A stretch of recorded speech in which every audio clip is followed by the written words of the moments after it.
നമസ്കാരം, ഞാൻ Shonima. Chemmanur international jewellers Kaumudi ഹെഡ്ലൈൻസിലേക്ക് സ്വാഗതം. Powered by ARMC, presented by NCDC. ഘാതകൻ അറസ്റ്റിൽ. ജിഷയുടെ കൊലയാളി അസം സ്വദേശി അമിയുൾ ഇസ്ലാമിന്റെ അറസ്റ്റ് രേഖപ്പെടുത്തി പോലീസ്. കൂടുതൽ വിവരശേഖരണത്തിനായി പ്രതിയുടെ തിരിച്ചറിയൽ പരേഡ് നടത്തുമെന്ന് ദക്ഷിണ മേഖല ADGP B സന്ധ്യ.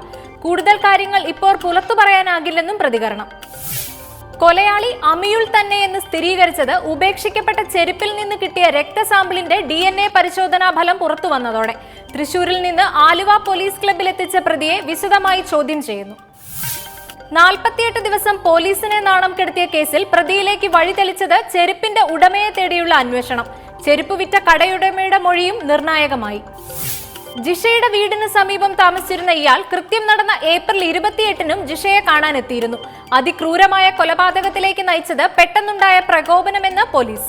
കൊല നടന്ന സമയം ഇയാൾ മദ്യപിച്ചിരുന്നതായും ചോദ്യം ചെയ്യലിൽ അമിയുൾ ഇസ്ലാം. അന്വേഷണത്തിലെ പൊരുത്തക്കേട്. ഹരിപ്പാട് മെഡിക്കൽ കോളേജ് അഴിമതിയിലെ വിജിലൻസ് അന്വേഷണ റിപ്പോർട്ടിൽ അതൃപ്തി അറിയിച്ച് മന്ത്രി G സുധാകരൻ. കേസിലെ കോടതി നടപടികൾക്ക് ശേഷം സർക്കാർ അന്വേഷണവുമായി മുന്നോട്ടു പോകും. പാലക്കാട് മെഡിക്കൽ കോളേജിന്റെ കൺസൾട്ടൻസി കരാർ സംബന്ധിച്ചും അന്വേഷണം നടത്തുമെന്നും പൊതുമരാമത്ത് മന്ത്രി. ചട്ടവിരുദ്ധമായ കാര്യങ്ങളിൽ രമേശ് ചെന്നിത്തലയുടെ നിലപാട് ആശങ്ക ഉണ്ടാക്കുന്നത്. സ്വന്തം വകുപ്പല്ലാതിരിക്കെ കൺസൾട്ടൻസി കരാറിൽ ക്രമക്കേട് നടന്നിട്ടില്ലെന്ന് അദ്ദേഹത്തിന് എങ്ങനെ പറയാനാകുമെന്നും സുധാകരൻ.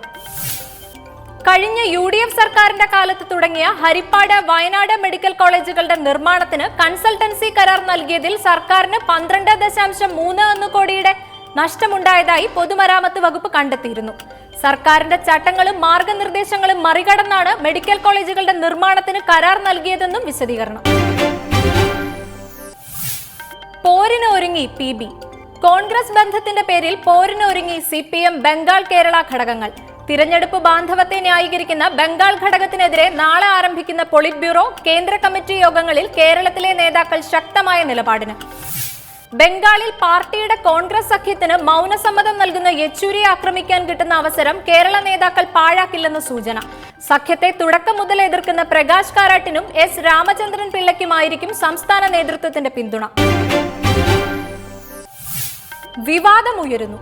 വിവാദമായ ഉട്ട പഞ്ചാബ് സിനിമയുടെ പ്രദർശനാനുമതി തടയണമെന്ന ഹർജി പരിഗണിക്കാൻ വിസമ്മതിച്ച് സുപ്രീം കോടതി. ഇക്കാര്യത്തിൽ ആവശ്യക്കാർക്ക് പഞ്ചാബ്, ഹരിയാന ഹൈക്കോടതിയെ സമീപിക്കാമെന്ന് നിർദ്ദേശം. അതേസമയം വെള്ളിയാഴ്ച ചിത്രം പ്രദർശിപ്പിക്കാനിരിക്കെ ടോറന്റിലും യൂട്യൂബിലും ചിത്രത്തിന്റെ വ്യാജ പതിപ്പ് പുറത്തായി. സംഭവത്തിൽ നിയമ നടപടി സ്വീകരിക്കുമെന്ന് അണിയറ പ്രവർത്തകർ. ഇനി ഇന്നത്തെ സ്വർണം വെള്ളി നിരക്കുകൾ.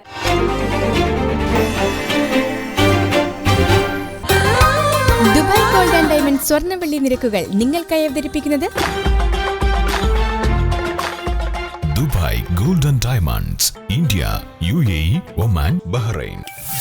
സ്വർണം ഗ്രാമിന് 2750 രൂപ, പവന് 22,000 രൂപ, വെള്ളി ഗ്രാമിന് 42 രൂപ.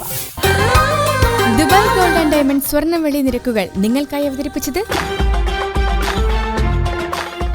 Dubai gold and diamonds, India, UAE, Oman, Bahrain. Chemmanur international jewellers Kaumudi headlines powered by ARMC, presented by NCDC സമാപിക്കുന്നു. അടുത്ത ഹെഡ്ലൈൻസ് 1 മണിക്കൂറിന് ശേഷം. നമസ്കാരം.